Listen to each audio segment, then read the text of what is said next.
അപ്പോൾ ദരിദ്രനെ കുപ്പയിൽ നിന്ന് ഉയർത്തുന്നത് ദൈവമാണ്. പെന്തക്കോസ്തുകാരെ ഉയർത്തുമോ? യേശുവിൻ്റെ പ്രമാണത്തിലേക്ക് വരുന്നവനെ ഇങ്ങനെ കുപ്പയിൽ നിന്ന് ഉയർത്തി ഈ ലോകത്തിൻ്റെ ജനത്തിലെ ശ്രേഷ്ഠന്മാരോടുകൂടെ ഇരുത്തുന്ന ഒരു താൽക്കാലികമായ വ്യവസ്ഥയ്ക്കായിട്ടല്ല ഈ ഭൂമിയിലേക്ക് വന്നത്.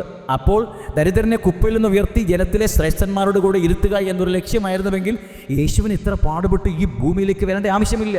യേശു ഈ ഭൂമിയിലേക്ക് വരുന്നതിന് മുൻപേ എത്രയോ ആൾക്കാരെ, സാധുക്കളായ എത്രയോ ആൾക്കാരെ ഉന്നതമായ മേഖലയിലേക്ക്, മരുഭൂമിയിൽ മലഞ്ചെരിവുകളിൽ ആടുകളെ മേയിച്ചുകൊണ്ട് പകലും വെയിലും കാറ്റും ചൂടും വെയിലുമെല്ലാം ഏറ്റുവാങ്ങി മുഖം മ്ലാനമായി വാടി സ്വന്തം സഹോദരന്മാർ അപ്പൻ്റെ കൂടെ, തൻ്റെ ദേശ സഹോദരന്മാരെല്ലാം അപ്പനോടുകൂടെ ആടിനും ആടും അറുത്ത് ആഹാരം കഴിക്കുമ്പോൾ ചേട്ടന്മാരോടെല്ലാം ആടുകളെ വഹിച്ചുകൊണ്ട് രാവെന്നോ പകലെന്നോ വ്യത്യാസം കൂടാതെ മരുഭൂമിയിലും മലഞ്ചെരുവിലും കാണുന്നോ വീഴുന്നോ വ്യത്യാസമില്ലാതെ ആടുകളെ മേയിച്ചുകൊണ്ട് പുൽപ്പുറത്തിൽ, ഇസ്രായേലിലെ പുൽപ്പുറങ്ങളിൽ ആടുകളെ മേയിച്ചുകൊണ്ടിരുന്ന ഒരു ബാലകനായിരുന്ന അരികിലേക്ക് തന്നെ ശമൂവേലിനെ കർത്താവ് അയച്ചവൻ്റെ തലയിൽ അഭിഷേകം നൽകി അവനെ ഇസ്രായേലിൻ്റെ കൊട്ടാരത്തിലേക്ക് കൊണ്ടുവന്ന് രാജാവാക്കി കൊണ്ടുവന്നുവെങ്കിൽ അങ്ങനെ ഒരു പ്രമാണം ദൈവത്തിന് ഈ ഭൂമിയിൽ മനുഷ്യരെ ചെയ്യുവാൻ വേണ്ടി യേശുവിനെ ഈ ഭൂമിയിൽ വരേണ്ട ആവശ്യമില്ലല്ലോ. എന്നാൽ യേശു ഈ ഭൂമിയിലേക്ക് വന്നത് എന്തുകൊണ്ടാണ്?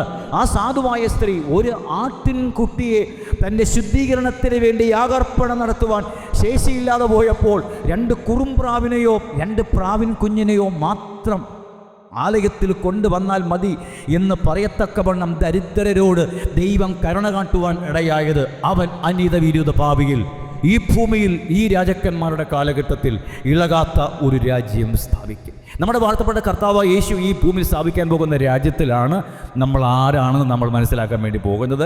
അതുകൊണ്ട് നിങ്ങൾ ഇപ്പോഴുള്ള നിങ്ങളുടെ ഈ താൽക്കാലികമായ വാസത്തിൽ നിങ്ങളുടെ ബന്ധുക്കളാലോ മിത്രങ്ങളാലോ സ്നേഹിതന്മാരാലോ നിങ്ങൾ ഏതെങ്കിലും നിലയിൽ അപമതിക്കപ്പെടുന്നുവെങ്കിൽ, നിങ്ങൾ ഒറ്റപ്പെടൽ അനുഭവിക്കുന്നുവെങ്കിൽ, നിങ്ങൾ മാനസികമായി മുറിവുകൾ അനുഭവിക്കപ്പെടുന്നുവെങ്കിൽ, കർത്താവേ ഇവനൊക്കെ നോക്കി നിൽക്കേ, എന്നെ മാനിക്കണമേ കർത്താവേ, ഇന്നല്ലെങ്കിൽ നാളെ അവരുടെ നടുവിൽ എന്നെ മാനിക്കും, ഞാൻ ജീവനുള്ള ദൈവത്തെയാണ് സേവിക്കുന്നത് എന്ന് പറഞ്ഞ് ജഡത്തിനുള്ളത് ചിന്തിക്കാതെ, നാം ജഡത്തിനുള്ളതല്ല ദൈവത്തിനുള്ളത് ചിന്തിക്കത്തക്കവണ്ണം നമ്മുടെ പിതാവായ ദൈവം തൻ്റെ ഏകാത്മജനെ ഈ ഭൂമിയിലേക്ക് അയച്ച് ഈ ലോകത്തിൻ്റെ ഭരണം ഏറ്റെടുത്ത് അവൻ്റെ പ്രജകൾ എന്നല്ല, അവൻ്റെ അധികാരികളായി, അവൻ്റെ ഓഫീസേഴ്സായി, അവൻ്റെ ഉദ്യോഗസ്ഥന്മാരായി, അവൻ്റെ പുരോഹിതന്മാരായി, അവൻ്റെ രാജാക്കന്മാരായി, ഓരോ പ്രവിശ്യകൾ ഭരിക്കുന്ന രാജാക്കന്മാരായി അവനോടുകൂടെ രാജ്യത്തെ ഭരിക്കുവാനും വാഴുവാനും തക്കവണ്ണമുള്ള ഉന്നതമായ വിളിയാണ് ദൈവം നമുക്ക് നൽകിയിരിക്കുന്നത് കൊണ്ട് നമ്മുടെ മുമ്പിൽ വച്ചിരിക്കുന്ന ആ വലിയ സന്തോഷം ഓർത്ത് ഈ കാലഘട്ടത്തിലെ അപമാനത്തെ അലക്ഷ്യമായി എണ്ണി ഈ ഭൂമിയിലെ പ്രവാസകാലം ഭയഭക്തോടുകൂടെ പൂർത്തീകരിക്കുക.